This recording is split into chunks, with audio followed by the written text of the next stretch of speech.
For May 19, 2016 order. Can I get a roll call of the members, please? Alan Bucknam, Present. Emery Dorsey, Donna Kimsey, Here. Scott Ohm, Here. Steve Timms, Here. Amanda Weaver, Here. and Dirk Bowden and Janet Leo are absent. The next order on the agenda is the Pledge of Allegiance. Please stand.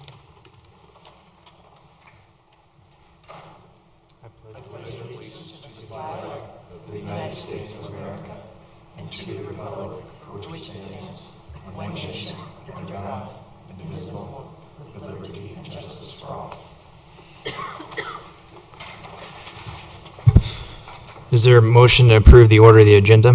Mr. Chair, I move to approve tonight's agenda. Can I get a second? I second. Any discussion? Call for a vote.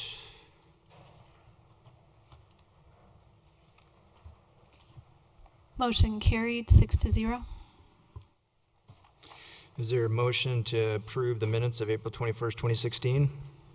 I'll make a motion to approve the minutes of, Can I get a second? Second. Any discussion? Call for a vote.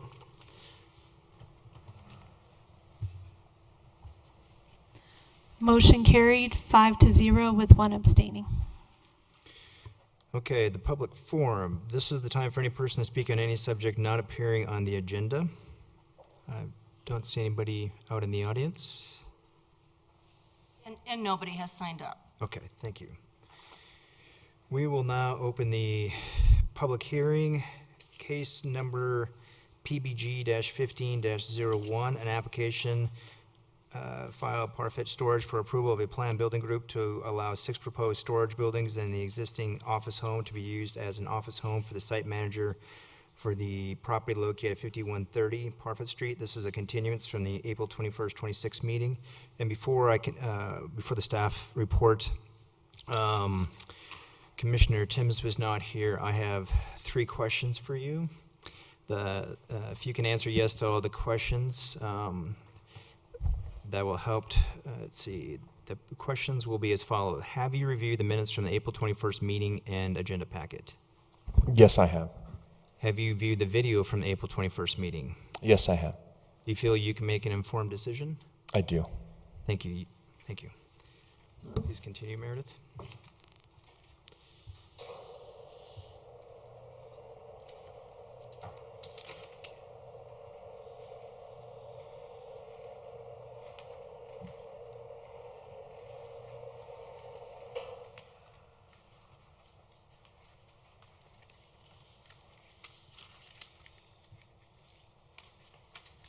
Good evening.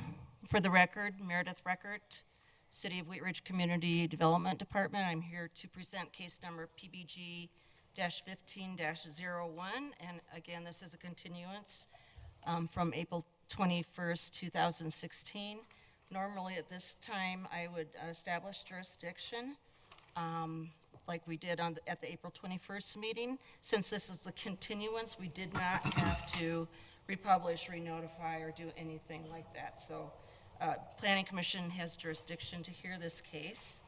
Again, this is case number PBG 15-01, which is approval of a planned building group to allow multiple buildings on a single parcel at 5130 Parfit Street. So just to back up a little bit, when I wrote the original staff report for the April 21st meeting, we had given a recommendation of denial for a variety of reasons. We felt that the intent and purpose of the PBG regulations were not being met. We felt like the design proposed had some issues that could affect health, safety, and welfare due to the circulation aisle widths compared to industry standards. There were issues with meeting the goals and objectives of our transportation structure map because of the reservation for 50th not being accommodated. There was a conflict with some existing detention pond and the location of that 50th Avenue reservation or dedication.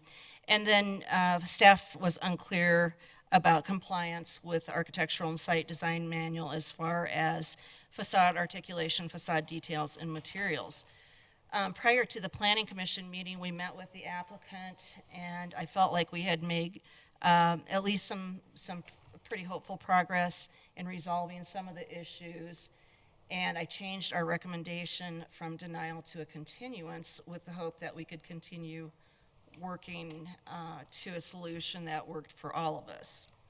So that, in a nutshell, is the background of the case. Again, in case we have new viewers, I would like to talk a little bit about the Plan Building Group. What does it do? Essentially, it's a site plan review, which permits multiple buildings on a single lot. It addresses development design such as building placement and site circulation. It addresses building architecture, lighting impacts, and buffering for adjacent uses. What a Plan Building Group does not do is it does not change the zoning. It doesn't change the permitted uses, and it doesn't dictate the setbacks, doesn't dictate lot coverage and other impacts such as noise. So I'm going to go briefly over what has transpired since then. I do have some of the same exhibits that I'd like to just flash on the screen again in case we have viewers who are unfamiliar with the site. So this is an aerial photo taken in 2014 of the site. It is outlined in teal, turquoise, I guess. And you can see that it's got Parfit Street, which abuts the property over on the western side, and then 50th Avenue that dead ends at the southeast corner of the site.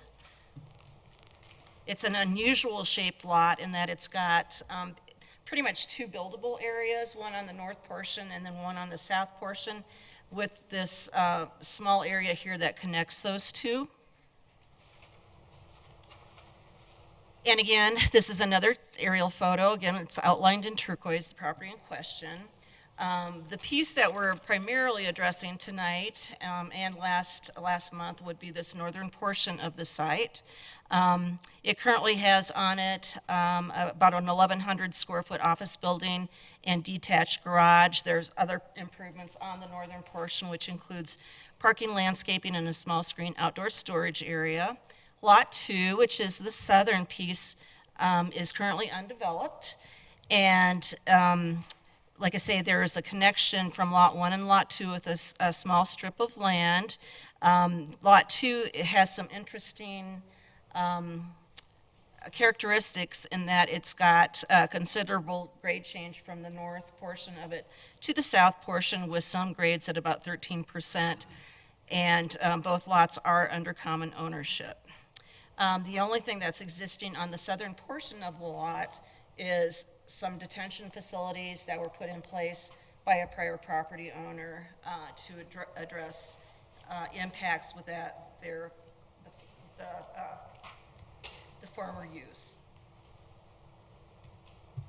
This is a copy of the zoning map. We've got the same teal outline, and the different colors on the aerial photo and the image represent the different zonings in the area. So the subject site is zoned IE. It was rezoned about a year ago from planned development to industrial employment. And we've got a variety of land uses surrounding the property. To the west, we've got an A1 piece, which I believe is owned by Xcel Energy. It is a transmission substation. To the north and the east is sort of a lighter version of purple, and that stands for planned industrial development. The property to the north is basically office warehouse with some industrial uses, car repair, manufacturing, and so on. To the east is what I want to call the box plant. They make paper boxes. And to the south, we've got PCD, which is currently vacant, used for ag uses. And then along Parfit Street in this area, we have several properties, some of which are used agriculturally and as single family. So, slides of the property. This first slide is taken looking north along Parfit Street. The property in question is located on the right-hand side of the image, and you can see the driveway access that goes into the site. This is a view looking across the property to the northeast. You can see an existing garage, and then again, on the right-hand side of the image is the existing house that was converted into an office. This is looking due east along that drive aisle that runs along the southern side of the property. This is a view of some of the outdoor storage area with some of that industrial space to the rear. This I took standing on 50th Avenue looking west. This is the very southeast corner of the property. And this is looking sort of to the northwest, and you can see some of the detention area that encumbers Lot 2. So what has happened since the April 21st continuance? Commissioner Ohm had a variety of questions in relationship to the landscape plan primarily, also questions about the photometrics, and those were provided to the applicant as requested. The applicants have agreed to a right-of-way reservation for the future construction of 50th Avenue, and it's shown on the designated on the civil documents, and there was a note added to the front sheet of the plan, which you've got the revisions in your packet. The drainage plan was modified to move the pond out of the right-of-way reservation. The internal drive aisles have not been increased in width to 25 feet as recommended by staff. However, they have offered a restriction of the truck length that can access into the property with a sign at the entrance. Modifications were made to the landscape plan, except the species are still not specified. There have been no changes to the plan building group layout, photometric, and building elevation sheets, and staff again recommended that an architect be hired to analyze the architecture and provide a perspective drawing so we would get a better idea of how the site will actually fit into the area and how it will function. So as far as in your packet was the original staff report with the entire plan set. Attached to the memo that staff put out, there are 3 sheets. The first sheet is the site plan, and let's see if I skipped one, no, is the site plan, and I've tried to designate in yellow where the proposed change would be. This is where they're offering up some signage that is restricting access into the site by trucks no larger than 17 feet in length. This is a copy of the landscape plan. They have done a lot of the recommendations and I guess deficiencies that were pointed out by Commissioner Ohm as far as moving things out of the easement.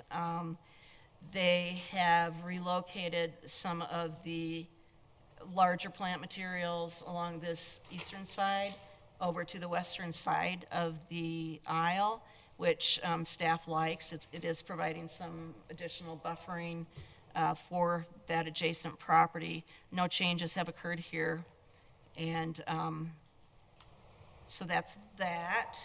I also recalculated all the landscape quantities and square footage, and I can't remember the exact number, but the coverage, I believe, is a little bit over 8,000 square feet, and that seems to be correct. This is the front sheet, and this is where they have shown in notes the commercial vehicle limitation. That's the note number 7. And then also the language that was suggested by Mr. Brossman of our Public Works Department about the right-of-way reservation, and also putting in an obligation to dedicate and construct public improvements for 50th if and when either Lot 2 develops, which is the southern lot, or whether the city of Wheat Ridge decides to do some sort of capital improvement project, they would participate in that. The applicant has requested approval of the plan building group with revised sheets with the following conditions: that commercial vehicles be limited to 17 feet in length and this be signed at the entrance, that the architecture and building elevations be prepared by a licensed architect for the building permit submittal, that revisions made to landscaping and lighting will occur prior to the building permit submittal.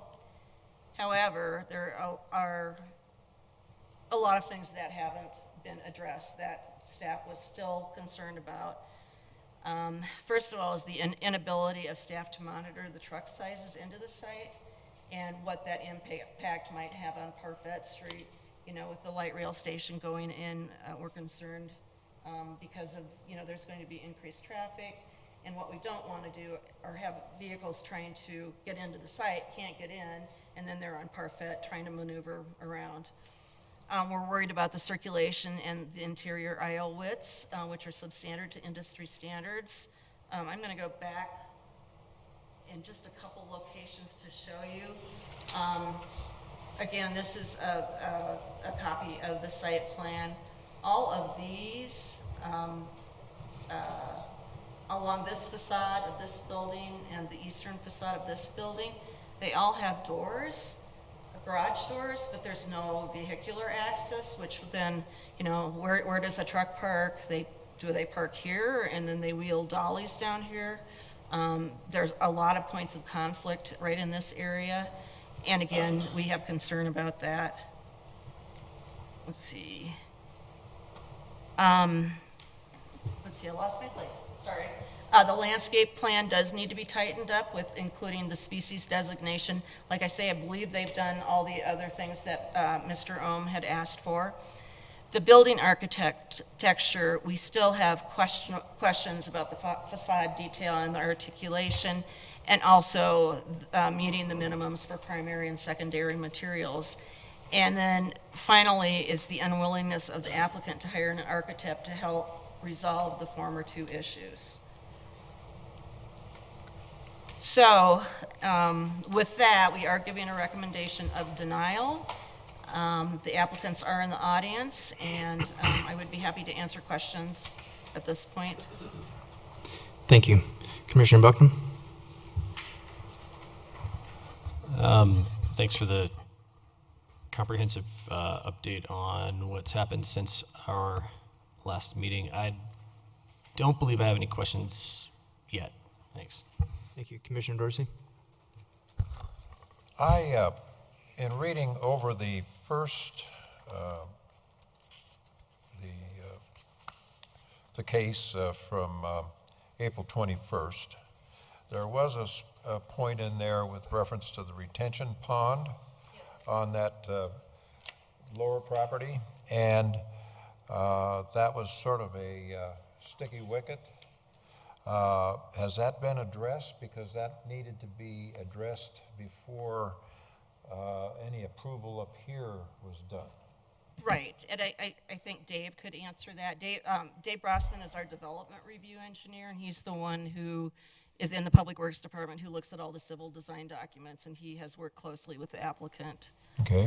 While I haven't received a resubmittal since the March comments went back to the applicant, I've received positive feedback that they are willing to move the pond out of that reservation area. They are going to do that. Yes, sir. Because that was going to impact 50th if it was ever put in. Correct. And so it'll be brought up to a point where we won't have a problem 5 years from now if they develop that. That is my understanding, yes, sir. Okay. That solves my problem. Other than the aisle widths, and that was the thing that I was concerned with the last meeting also. And having the house right in the middle of the property sort of hampers these aisle widths. You know, I mean, we're trying to save an old structure that is sort of fouls up the whole thing. I don't know. But other than that, that's, you know, they're not going to change that, so I can't say any more other than, you know, the aisle width is a problem in my mind.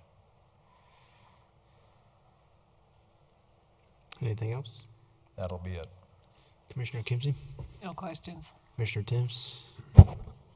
Could you pull up the slide where you said that what the applicant's proposing and then staff's denial? So I do have a question. So they did place, the sign, commercial vehicles, access is limited to vehicles under 17 feet in length. And I know that was talked about extensively on April 21st. But how would the city enforce that? It would be really difficult. I mean, we'd almost have to go out there and monitor. It's a zoning condition. I mean, if that is a compromise that the Planning Commission is comfortable with, it would be very hard. We'd almost have to go out and monitor it. Or if we receive complaints, from the neighborhood that there's always trucks, parked on Parfait Street because they couldn't go in, we'd have to do some physical observation. Okay. And then regarding the landscaping, not listing the specific species, are you aware of another example or another in recent history? I'm not aware of it with things that I've reviewed over time where an applicant did not list specific species. Well, they listed species, but they didn't. Well, they had like a list to choose from potentially, Yes. right? As opposed to saying this is exactly where the Austrian pine will be. This is where the is that right? And I do have to say that sometimes after we go through a process, we're all done, we start construction, and geez, there's no autumn purple ashes available or whatever. So we do allow some substitutions, but I guess we feel like things are too open-ended to a certain respect. Okay. And then regarding the architecture, again, going back, I guess since the city's adopted architectural and site design manual, are you aware of a use that has this level of architecture or something similar that's been approved by the city? In terms of another similar, either a mini storage or some other type of industrial? We don't have Okay. a good example. They tried to do something a little bit different, so it will be unique. I believe that the intent is that they're trying to play off kind of the farmhouse with sort of a barn effect. The issue we have is we typically, when we get down to this level of detail, we ask an architect to do an analysis of all the materials that are being used, and we just don't feel like we've gotten that information. The other thing that's really hard to tell is the facade articulation. There is supposed to be at least one offset from of a portion of the building by, I want to say, 2 feet, and you can't tell that from what you're looking at. They say that is going to go up through the roof line, and it actually will be a jog in the building, but we can't tell from what they've submitted. So that's difficult for staff to do, an analysis. Okay. That's all I have at this time. Thank you. Commissioner Weaver? I have a couple questions. You have another one? Why don't you go? Yeah, sorry, just something related to the architecture. Regarding transparency, Meredith, I know the ASDM for, I guess this would qualify as heavy commercial, light industrial. Yes. Yeah. Mandates 15% transparency. Yes. And I'm not seeing that here, I'm seeing a little bit about window glazing, but there's no mention of transparency, true transparency. Well, is that anything you discussed? And a lot of times that doesn't work architecturally for some of the uses. If you think about a bank and where they have all their safes, you don't want transparency on that side. I think this is somewhat the same thing too, is that they don't want people to be able to see into the storage units to see the huge flat screen TV or whatever it might be. And we do allow faux glazing. So that's what they're proposing. Well, It doesn't actually have to look into the building. Sure, but in the ASDM though, it says, I'm quoting here, clear non-reflective glass. So clear non-reflective glass is what I'm looking for. And I understand, like in the case of a bank or a private space, such as a storage area, you don't want to look right in on that, but it's only 15%. you know, I mean, I suppose it might have been I mean, possible to put a clear story of above. I don't, again, that Okay. might I'll- not function for their business yeah, model. I can address those questions to the applicant. It was just something I wanted to see if there was any further kind of clarification regarding that particular detail that you could provide me from a city's perspective. Okay, thanks. Thank you. I have just a couple questions. I think my first comments are looking at the two landscape plans, because I have the previous one and the new one. There's really no change on the west side. That looks pretty similar to what it was. It looks like they've placed some trees about 5 feet from the storm. I guess my other question is, it looks like, there's another tree, it looks like it's probably approximately within 2 foot of I guess that would be a curb and gutter. What's the city's policy on placing trees within, if that is a curb and gutter, placing trees next to? And I'm sorry, I missed where that was, Scott. On the newest, there's a storm that goes on the south side, the southwest side. There's a storm, you can see it's dead center in the middle. It looks like there's 2 large trees between the storm and the fence. I see there's marked, it says there's 2 5-foot utility easements. I don't know if there's trees in those utility easements or not, but there is definitely what appears to be some type of tree. I mean, obviously, the plan, another question, I guess, is, would you consider this landscape plan complete for the submittal? So the other question would be, is this submittal complete? And I would have to answer no. Okay. I think where you're referring to is the storm sewer location. Yes, the storm sewer on the left side there. Yeah, right on that, here. on that road. Dave and I talked about that. This is going to be piped. You know, it's not ideal, but we do allow it. Sort of at your own risk. Something happens, guess what? I mean, it's just like if you put paving on top of a utility easement and something had to be torn up. So would Sorry. the same apply, I guess, to if that's curb and gutter, that would just be because it's private curb and gutter. If it cracks, it cracks. Right. Okay. Were there supposed to be any site triangles on this plan? See what? Site triangles? I know the code, the section 26 calls for site triangles. The site triangles that we regulate are the ones that are related to the entrance. And because this is not a public street, it would just be a 15-foot site triangle right at this location where nothing is proposed. Okay. Was there a revised lighting plan? I didn't see one in the packet. So the lighting plan is as is per the last. Right. Okay. I know that the last lighting plan was had light spillage outside of the property. That's the only questions I have. If anybody else has any more questions for staff. Just a couple more. The property to the south, the properties to the south, I know they're zoned agricultural. You said some of them are being used for residences, though, which is an allowed use. Well, agricultural land can support a single-family residence. It can also have some semi-agricultural uses. So in this particular situation, they've got a house on the front and then some large greenhouses in back. So they are, utilizing that ag privilege to have the greenhouses.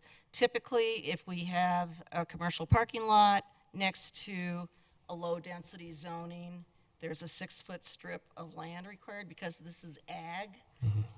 If you read the words in the code, I couldn't do that. So,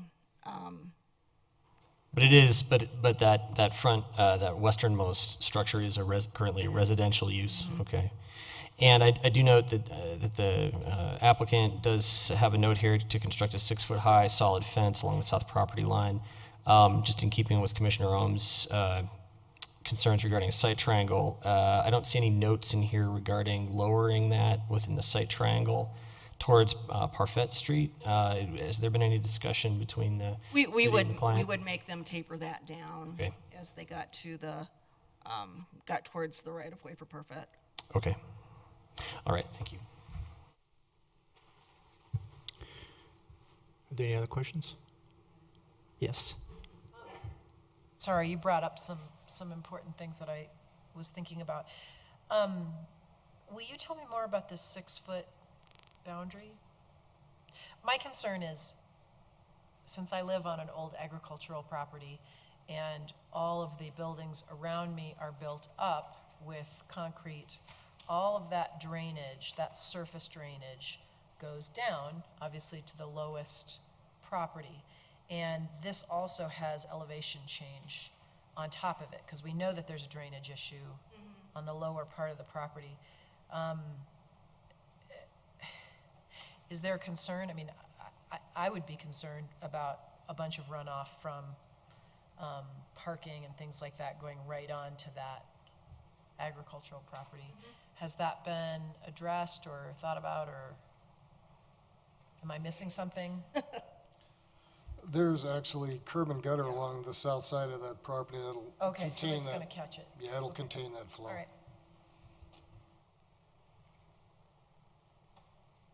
That was it, thank you. Okay, thank you. Would anybody like to hear from the applicant? Okay, let's have the applicant make a presentation if you'd like so.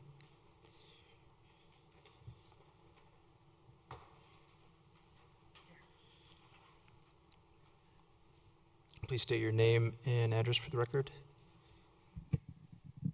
My name is Noah Nemers. I'm with Baseline Engineering Corporation, 1950 Ford Street, Golden, Colorado.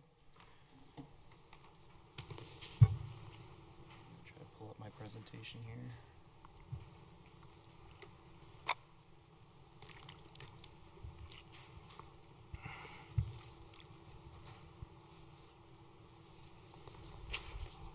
What's that? The owners? Okay. Thank you. So, appreciate the continuance from our last hearing and the comments that we received during that continuance from those who had comments. We tried to incorporate those into this revised submittal. I'm here tonight with Greg Herbers, representing Parfait Storage. His partner in this investment, Alan McKinster, cannot be here tonight. So just reiterating some of the timeline, obviously you all granted us a continuance from 4/21 so that we could continue to work with staff and try to work out some of the remaining items of note. Dave Brossman provided us with the right-of-way notes on 4/25. Meredith forwarded Mr. Ohm's comments later that same week. A couple weeks passed, and Meredith reached out to me asking if we were going to resubmit revised plans.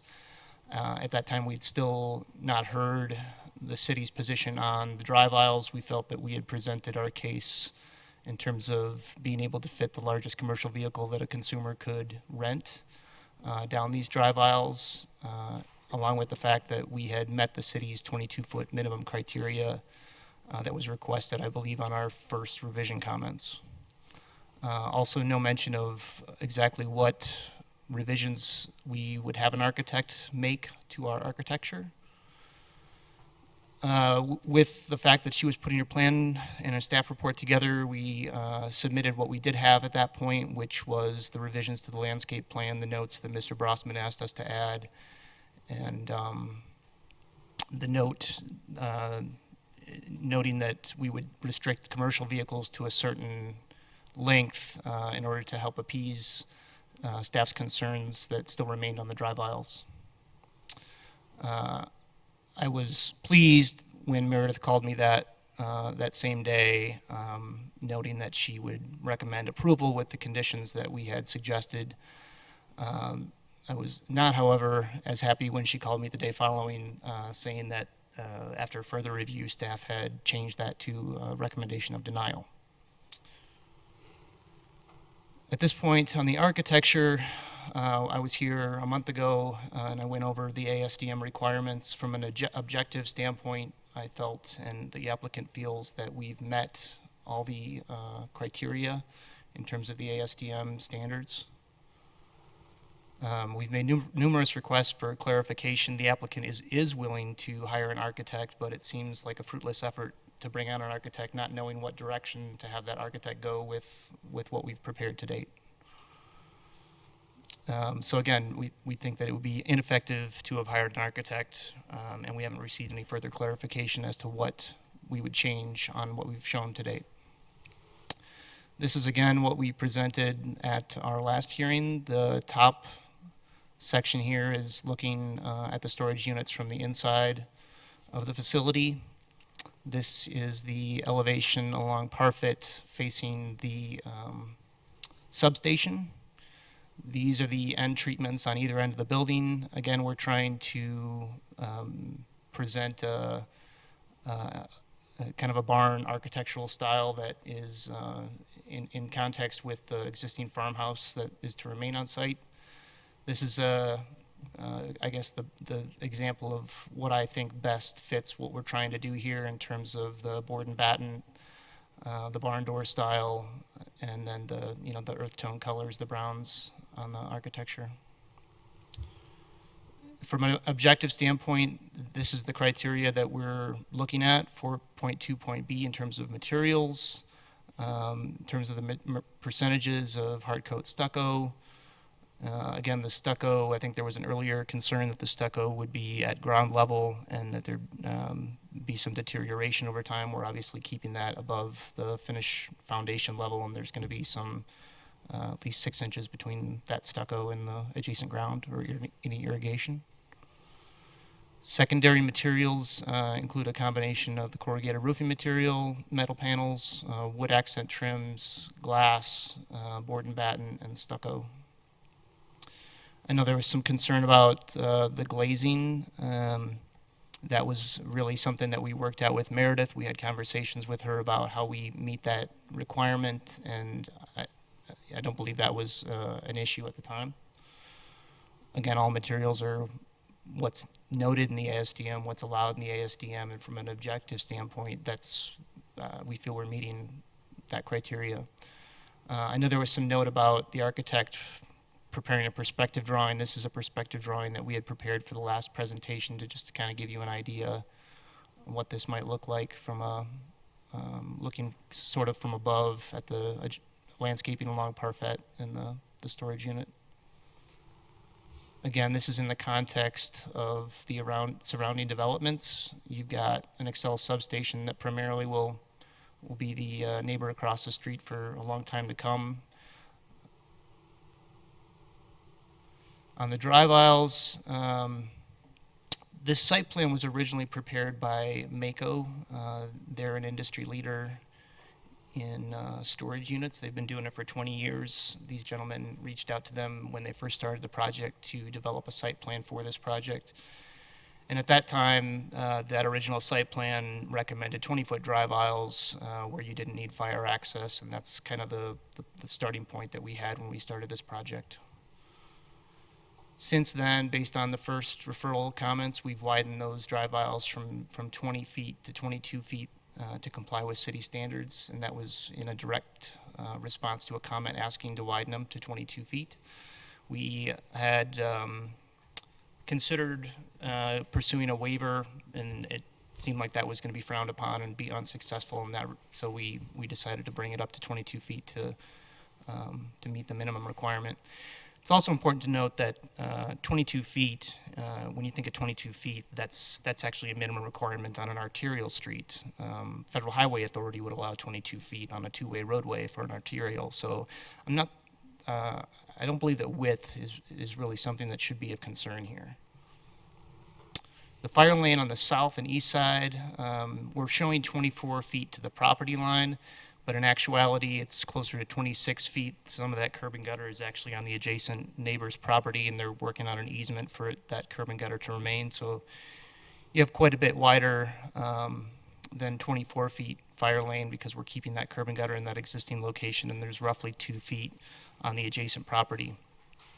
So there shouldn't really be any concern about if indeed a larger vehicle does access the property, say 30 feet, there shouldn't be any issues with that vehicle making any movements from Parfet or back onto Parfet because it's wide enough for a fire truck. The 30-foot moving truck that we presented at the last hearing was well in excess of the largest commercial vehicle that a consumer can rent. All these access lanes are private. The small business owner on this property accepts all the risks involved should any of these buildings be hit by a commercial vehicle. There's steel bollards protecting all the building corners. Again, this is a site plan looking from above. Everything that's highlighted in red is 24 feet or wider. The 22-foot drive aisles are the remainder of the property, and as Meredith pointed out, these are not intended for any type of vehicles. They're smaller storage units, like you would typically store maybe some office supplies or files or such, and you would park in these parking spots and then use a hand truck to get to your unit to access your belongings. This is the exhibit that I presented about a month ago, showing the maneuverability of a 30-foot commercial vehicle. It's important to note that this is at a speed of roughly 5 miles per hour. I wouldn't imagine that anybody going forward or back with a commercial vehicle through this facility would be moving fast at all, let alone 5 miles an hour. The property fits within the neighboring uses. The lighting we did not revise. Going back to the photometric plan, I think it's important to note the lighting plan incorporates full cutoff approved LED lighting fixtures to control spill light. If we need to go back to the mechanical that drafted that photometric plan and do some sort of shielding or what have you on those lighting fixtures, we're more than willing to do that to limit any spill light that still may be there. The site's use fits within the zoning. It's an allowed use. Staff has essentially no reservations, as far as I know, to the use itself or that it benefits local businesses. And the proposed landscaping really wasn't, as far as I know, an issue until we came to our planning commission hearing and Mr. Ohm made the comments that we incorporated. If there are still remaining comments, we've offered to refine these. We would like to keep the plant list in terms of placement of those species somewhat loose, but if we're forced to do so, we will specify where we're going to put each of those plantings. So before you tonight, I'd like you to consider the two criteria that you're posed with evaluating. I feel we meet both of these criteria. First one being that the proposed plan complies with the zoning and development code and is not contrary to the general welfare of the immediate neighborhood and the economic prosperity of the city. I don't believe that the city is even in objection to this first one. I think they're in agreement. It fits within the neighboring industrial uses. It does not pose an impact to the city services. And we've already complied with the 50th Ave dedication to occur with Lot 2 as agreed. Second one being that the application is in substantial compliance with the applicable standards set forth in the ASDM. The material percentages and durability requirements are all within meeting ASDM standards. They're all being adhered to while also meeting the security needs of this business. And the drive aisles, we've revised from the 20 feet that we had preferred to the 22-foot minimum as requested by the city through their referral and in context of meeting the code requirements as published. In terms of us not being able to make further revisions before we met with you tonight, we didn't feel that staff provided us comments that were in line with the code. And some of the comments in terms of the facade being faux in nature were rather subjective in opinion and not based on any objective comments that we could refine or incorporate into our architectural revisions, nothing solid in terms of context. With the right-of-way reservation, we feel that the project is now in line with the goals of the transportation plan. And I want to remind you that your decision tonight is final. These business owners would be forced to appeal this in a district court and wouldn't essentially be able to move forward with this project should you decide to deny it tonight. So in ending this, I'm asking you to choose option B, which wasn't outlined on your staff packet tonight. But essentially, I ask you to approve this case based on those two criteria and we're willing to accept the optional conditions that I had posed to Meredith earlier, that commercial vehicles accessing this site can be limited to 17 feet, though we don't feel if larger vehicles do access the site that there's going to be any type of conflicts with larger vehicles. We think it'll still work. So should that happen and without the folks that are running the facility being able to stop that vehicle, I don't think it'll be a conflict. Final architecture and building elevations will be prepared by a licensed architect. The final building permit submittal will be prepared by a licensed architect, and so we're willing to bring on a licensed architect to make further refinements if we could get some clarification as to what those refinements need to be. And the final revisions can be made to the landscape and lighting plans as well if the city feels that there's still issues and items that are not meeting city criteria. And with that, I am finished with my presentation. I open it up to questions and appreciate your time. Thank you. Commissioner Buckman? Thanks for the presentation. A few questions regarding the ASDM portion of our conversation. With regards to ASDM section 4.2B and C, where we have to meet all the requirements if, as you know, the facade's facing a public street and is within 0 to 50 feet of that street, which is the case on Parfait. And also the facade is visible to adjacent residential properties, which is the case to the south, where we've got a residence. I have some concerns with the southern facade on all the buildings. I know that on Building A here, there is a southern facade that has the mix of materials.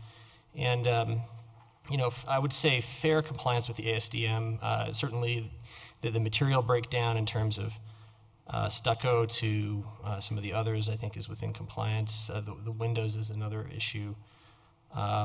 But I guess my concern is that the other buildings, other than Building A, don't show that same southern elevation variability. A comment that was brought up during referral, and our response to that was, if you look at Parfait from an elevation perspective, you're way down the hill here, and you're coming up the hill, and along this entire southern property line, we have that 6-foot high screen wall, essentially. These buildings are only 9 feet tall, so you're not really seeing any of those southern elevations, and that was our last response to putting treatments on those end units. I guess my concern would be since there is that 6-foot fence, but the buildings, according to the landscape plan that I saw here, sit higher up on the property than where that 6-foot fence would be. So that sort of diminishes the efficacy, I guess, of that screening that 6-foot fence would present. I think there's a 2% cross slope on that drive aisle, which over 24 feet doesn't result in that much grade change. I guess my concern is we don't have anything in the plan, an elevation that shows that how effective that screening is, and so even past the concerns of maybe any current residents that might be there, I'm concerned with any eventual development that might happen over there that would be residential. Say somebody puts a 2-story building there. The fact is there's a residential use there now, and since it's adjacent to a residential use, I would say that southern elevation on all the buildings needs to have that same similar sort of treatment that you've got on Building A. To talk to me a little bit about the window glazing. What material are you using for the glazing on Building A? I can't speak to that. Okay. Those are all the questions I have. Thank you. Commissioner Guerzi? Commissioner Kimsey? Commissioner Timms? Thank you for that presentation.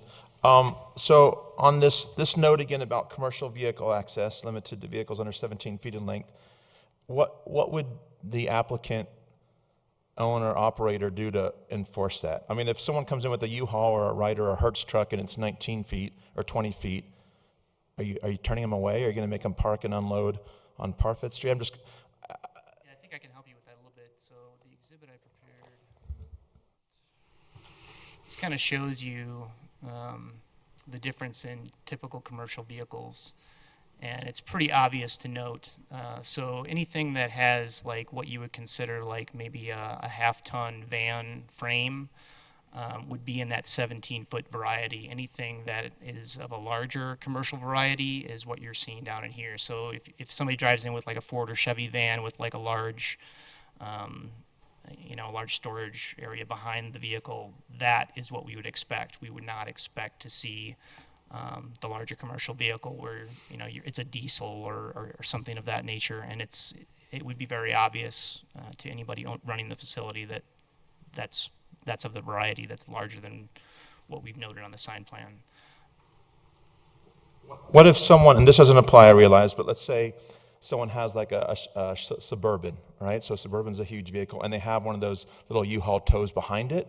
So that would be longer, obviously, than 17 feet cumulative. This, as written, wouldn't prohibit that because it's obviously not a, well, I guess the U-Haul piece might be commercial, but how would that work if you had a large SUV with one of those tow vehicles behind it? When you're pulling a trailer with an axle, you're actually able to maneuver these corners if we were to analyze it a lot easier than you would with a vehicle that does not have a trailer that's just a fixed length vehicle. So we'd be happy to run that analysis if there's some concern, but typically we don't even do that type of analysis because you're modeling a trailer that's following the same path as the vehicle in front of it. So a smaller, like you said, a Suburban type vehicle would be something in this variety or what have you. They'd have to be pulling maybe a really large trailer for it to become problematic, like a trailer that would haul a car, and none of these storage units are big enough to store anything of that nature. Which is another thing to note is these business owners have kind of stressed to me that they're not concerned about this type of vehicle accessing the facility because that's not the use they intend with the size storage units that are for rent in this facility. Do you know approximately under this proposed site plan how many units will be available for rental? Do we have an approximate number? 106. Thank you. And then my last question is why not? What's the resistance to obtaining or hiring an architect initially up till now? Greg has been very hands-on in the way he wanted this building to look, and he's essentially been the architect. He's been sketching up, how he wanted this plan set to be conveyed.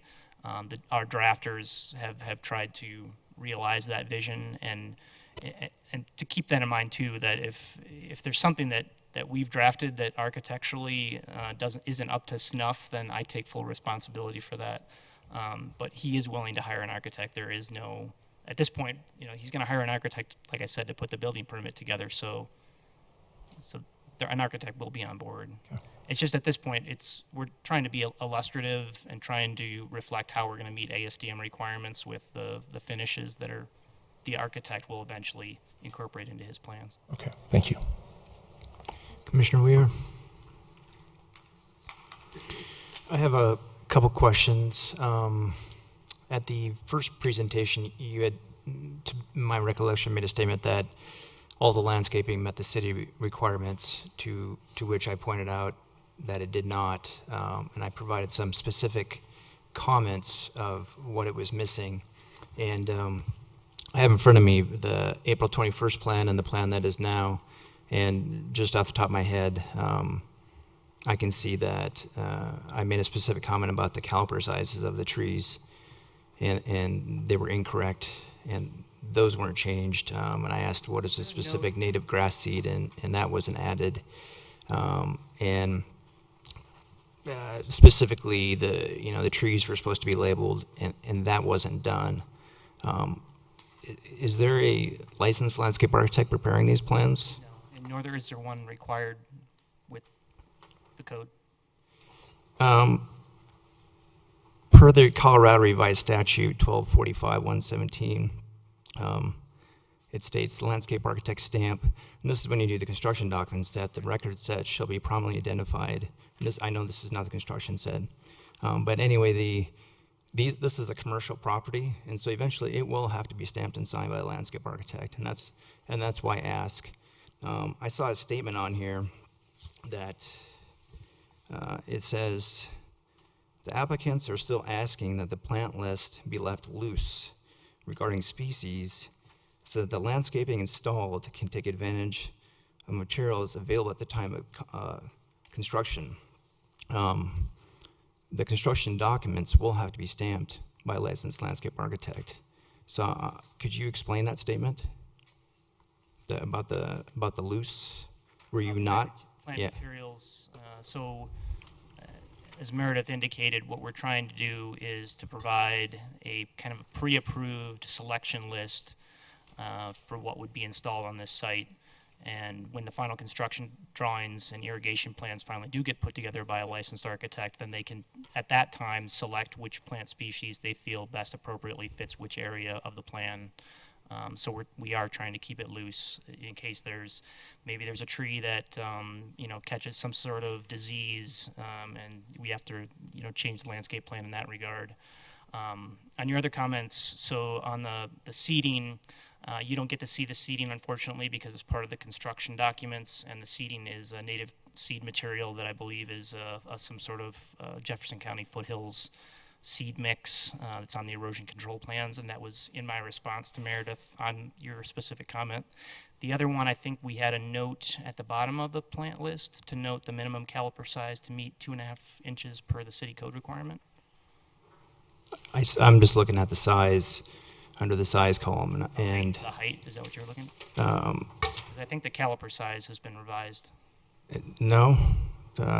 I have a plan that is, I can't quite read the date, but it's highlighted, and it shows the new trees very close to the storm sewer there. And the one I'm looking at shows the Silversberry at 7 feet. It shows the ginkgo at a 10-foot height.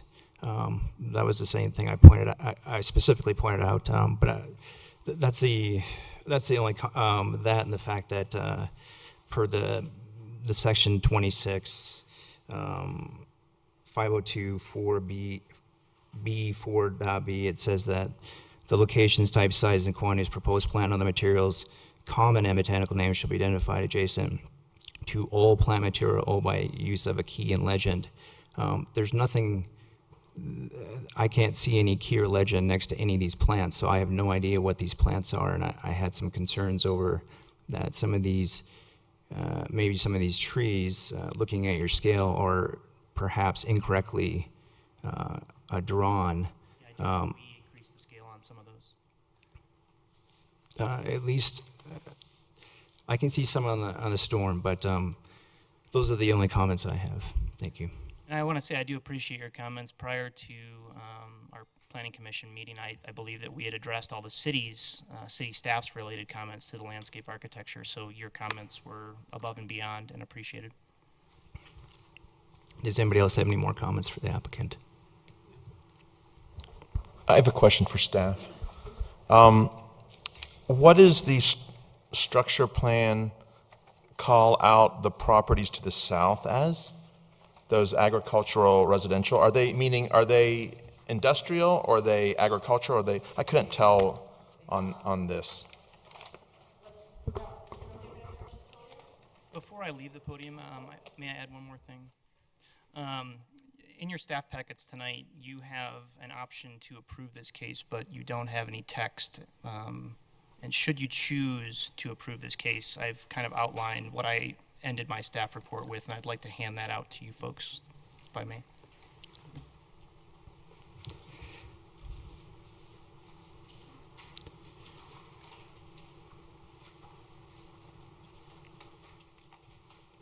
Were there any more questions for the applicant or staff? Just that clarification on the structure plan for the southern properties.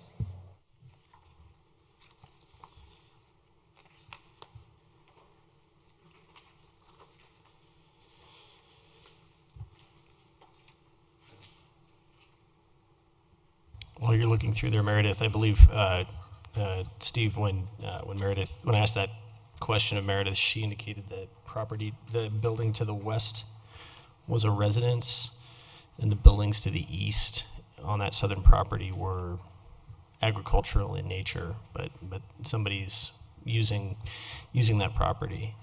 Is that?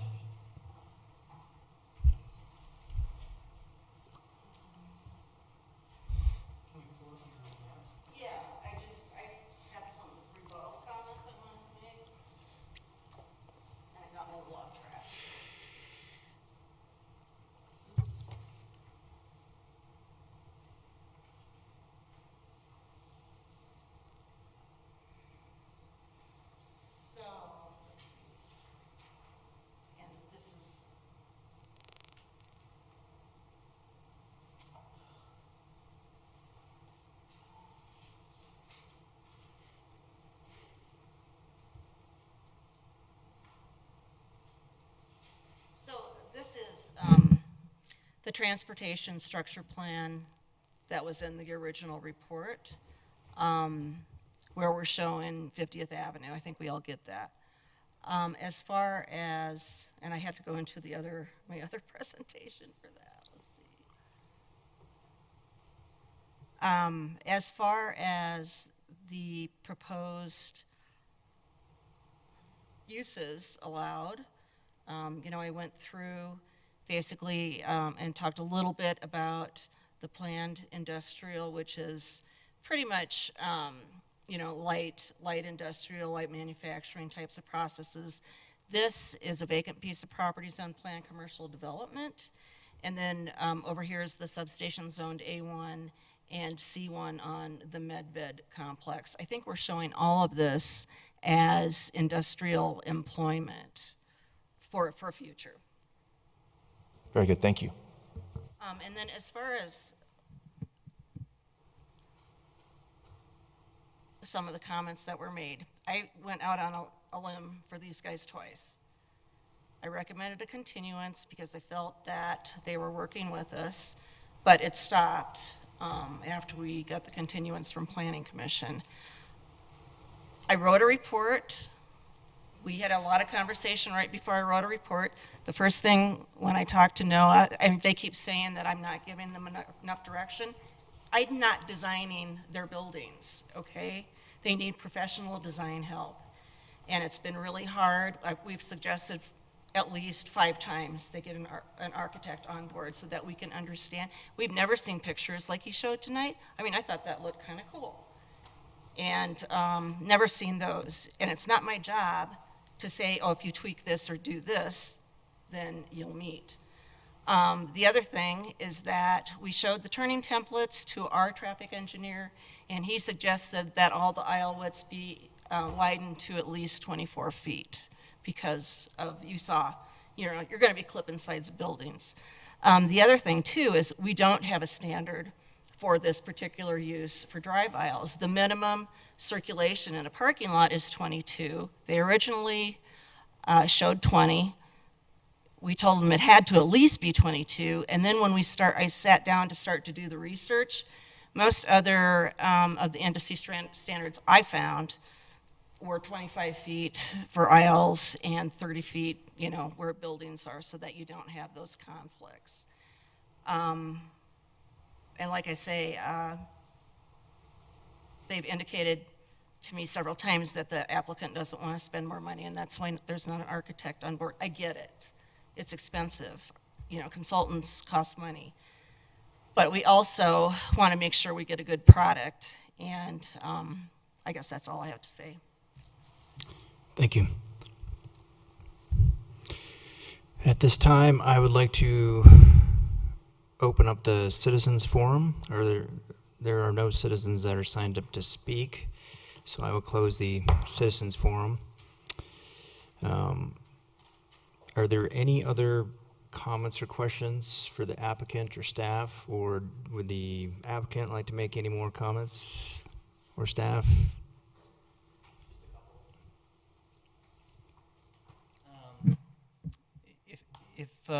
If everyone here does like the architecture style that I presented tonight, I do believe that that is an accurate representation of what Greg is trying to convey here. So if that helps at all with staff's or your consideration of this application from an architectural perspective and the way that this will look, it's not going to be makeshift. It's not going to be hokey looking.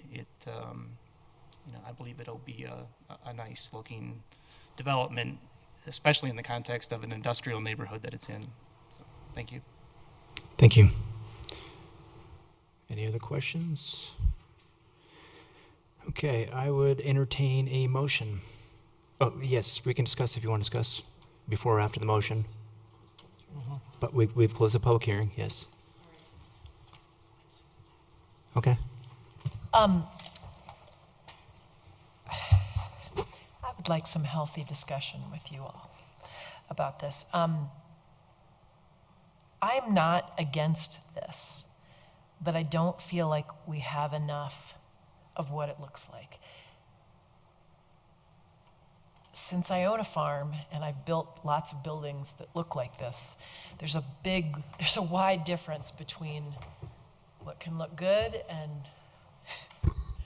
what I get to wrestle with. And I really feel for you all. I've been through this process and I understand, and I've had to go hire the architect to show all of the elevations, and it's, I hope you all can hear that we're not against what you're trying to do. We just need to see what it actually looks like so we can understand how this is going to fit in. My comment to you all is this is going to be a pretty high-profile corridor with everything that's happening, and I think it is really important. And I don't know, can I ask questions of staff during this process? We haven't had a motion, you can still ask. Okay. If we were to move to approve, can we put conditions in that require staff approval of all of the things that you've talked about? Absolutely. The one thing that they have conveyed to me that is the showstopper is the aisle width, and if they have to Okay. increase the aisle width. Okay. And that is something I can't speak to, and I'd love to hear other people's comments. I am one of those bozos, however, who owns a Suburban and drives a 17-foot trailer behind it, and I have totally moved people into these kinds of situations and not done very well. So that's all I have to say about that. Thanks. I guess my concern, my primary concern has to do with the southern elevations across the other buildings. You know, we have this nice continuation on Building A's southern side of the sort of faux farm facade, which I think is appropriate to the kind of agricultural heritage of the area, and the semi-agricultural use that's still around there. I mean, if they felt the need to put it on the south side of that building, given the fact that there is residential right now, people are living in a house to the south of there, below those other buildings, I have some concerns that these guys are going to wake up and look up the north side of their house, and above that 6-foot fence, they're going to see these big industrial buildings, and that doesn't reflect the intention of the ASDM. So that's my main concern.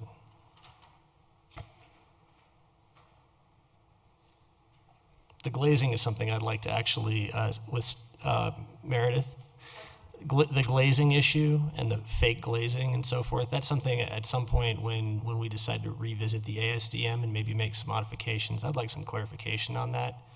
I think transparent should mean transparent. I mean, if we're talking about clerestory windows, I have clerestory windows in my studio, and you can't see anything but the ceiling from the street. So Let me just give you another example. If you think about the Sprouts at 38th and Kipling that just went in, they have a lot of transparency, but they have posters of fruit and vegetables in most of those windows, and we allow that. Mm-hmm. So people do use the faux look, and it probably is a discussion item.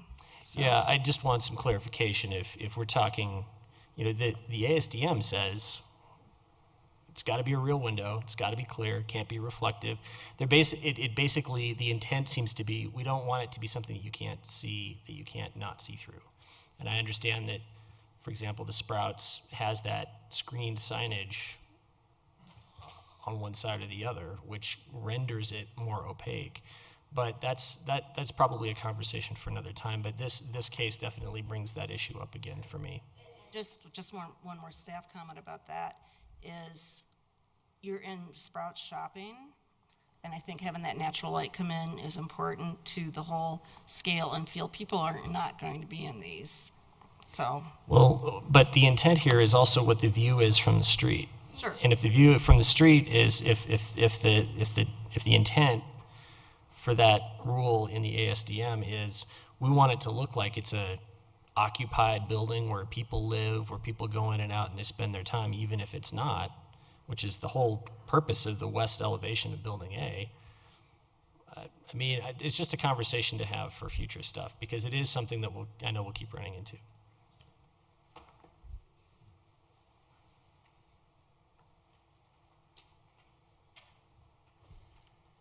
Is there any more discussion? Anybody want to make a motion?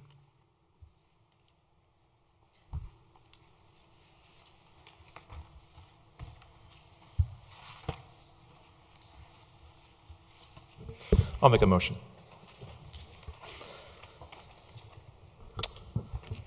Mr. Chair, I'm going to move to deny case number PBG-15-01, a request for approval of a planned building group site plan on property zoned I-E at 5130 Parfett Street for the following reasons. Number one, the modifications are still not sufficient to meet the intent and purpose of the planned building group plan. Number two, there are still concerns for interior circulation as the plan is substandard to industry standards. Number three, there are still concerns regarding the architecture being proposed for questionable compliance with the ASDM and suitability for the site. Can I get a second? I'll second. I think I'd like to add two more reasons.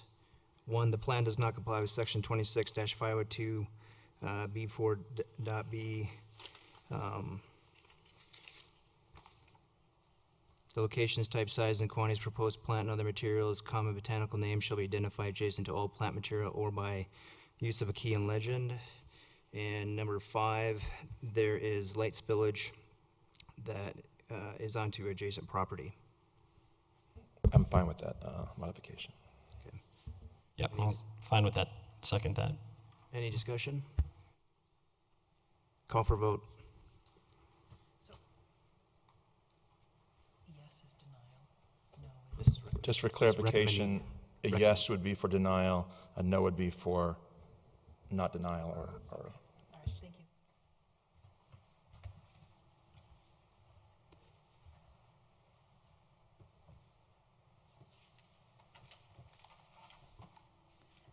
Motion passed 5-1. Thank you.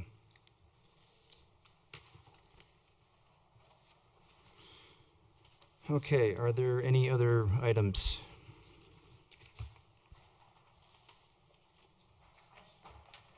I apologize about not having a list of updates. We do have some study session items come up.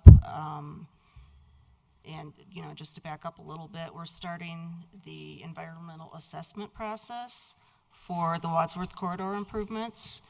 And we'll come back with some dates. We're also, Donna was lucky enough to come to the ADU, accessory dwelling unit, second meeting that we have. And so our next task in that is to go to city council and kind of report what happened, what the reactions are, what the comments were. So those two items. I'm sure there's a ton of other things I could update you on, and my mind just isn't working right now, so I do apologize. I've noticed that there's the traffic counters now on Wadsworth, Out on Wadsworth. and 38th. Yep, so, And and I've seen some also, I think, past probably 47th or something on Wadsworth. I haven't been involved in the Pell, the EA on Wadsworth or on 38, so I'm a little bit out of the loop, but, you know, we're busy, so. Is there any progress on the accessory dwelling units? Well, that's the ADU, yeah. Okay, So yeah. I'm sorry, I shouldn't use acronyms. Because we live on acronyms, don't we? We did have our second meeting, was that last Wednesday? That was last Wednesday, and had another probably 70 or 80 people show up. So a lot of new faces who hadn't been to the first one. The first meeting, we talked about whether we should have ADUs or not, and here's the advantages, and here's some different examples. And then at the second meeting, we talked more about, you know, what are we concerned with, architecture, the parking, should there be limitations on occupancy, those kinds of things. So that's what we're going back to report to city council, and, you know, not sure if they're gonna tell us to proceed, but tried to get a lot of outreach, so. Anybody have any questions? Okay. I want to park my tiny house here at Wheat Ridge. Those are our tiny houses. That's all I've got. Seeing no more questions, anybody want to make a motion to adjourn? Yes, We are canceling the June 2nd meeting, right, Tammy? Or did we vacillate? No, I think there's going to be storage discussion and CMRS discussion. Oh, that's right, okay, I'm wrong. So there is study session items on June.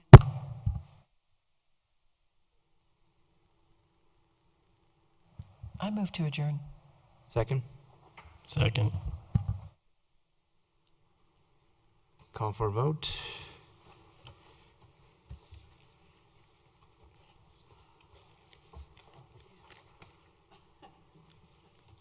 Okay, thank you. Motion passed, 6-0.